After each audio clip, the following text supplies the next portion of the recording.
It's 6 o'clock somewhere. This is the Gabby Mac Project.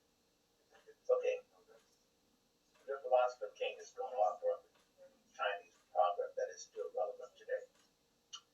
And the proverb says, the tongue is a sword of a woman, and she never lets it get rusty. Now, I would add to that that a woman's tongue is also like that of a snake, split in two. And the reason is that one part of the tongue can be positive, and the other side can be poisonous. Now, you see, as men, we know this to be true. We live through this every day. Okay, let's look through the Disney fantasy scenario. Let's get started here. Now, in a healthy relationship, the part of a woman's tongue that is positive can be supportive, inspirational, and a joy to be around. Now, the man in that type of relationship can't wait to come home because he knows that he will be entering a place of peace and happiness. He'll have his food ready and then have time to spend with his loving wife. Okay, that's the Disney version. Now, let's look at real life. In the real world, men look around and they see a 50% divorce rate. They see 78% of women-led households, etc. Yeah, it is a Disney-like fantasy to most men. But even if you're fortunate, no. Let's replace fortunate with the words lucky to be involved with a good woman. You know that there's the possibility that when you piss her off, the other side of the serpent's tongue will take over, and your life becomes hell. And it's not because she can get the best of you physically. No, it's because she will use that little tongue in her mouth to beat you up. And most men are defenseless. That little thing in her mouth can corrupt the woman's entire body. You see, doctors know this. Did you ever wonder why the tongue is one of the first things a doctor looks for when you go to it? Well, you see, that's because you can diagnose some illnesses just by looking at your tongue. Unfortunately, the doctor's examination can't reveal the fire that rage within a woman's body. And that fire can reveal itself in the arrogance, pride, anger that rests within that woman's body and spirit. And that range cannot be controlled. It has to come out because no human being can tame it.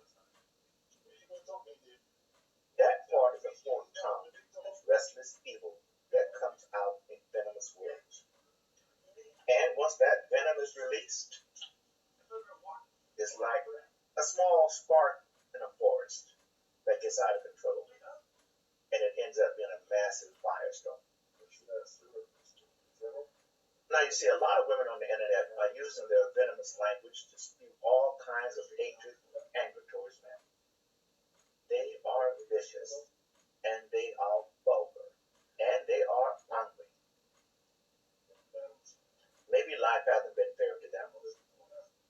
Probably with all too many failed unsuccessful relationships, too many mouths on them, too many children under wedlock. Who knows?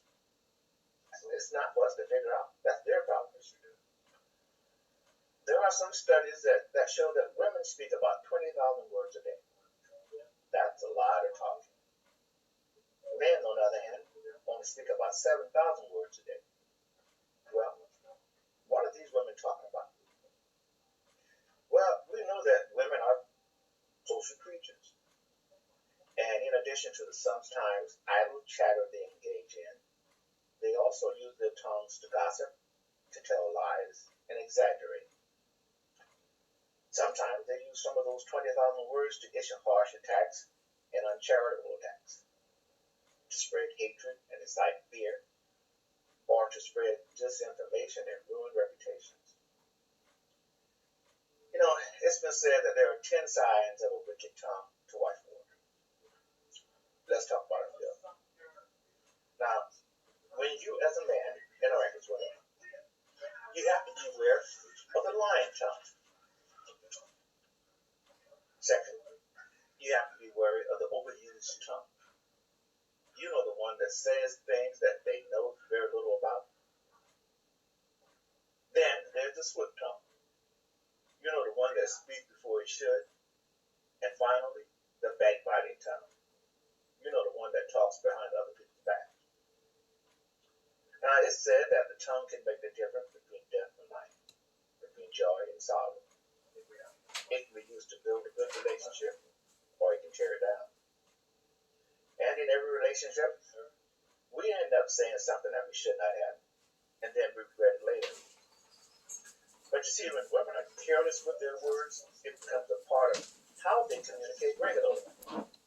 It becomes ingrained so much that it's taken for granted that that's just the way they are.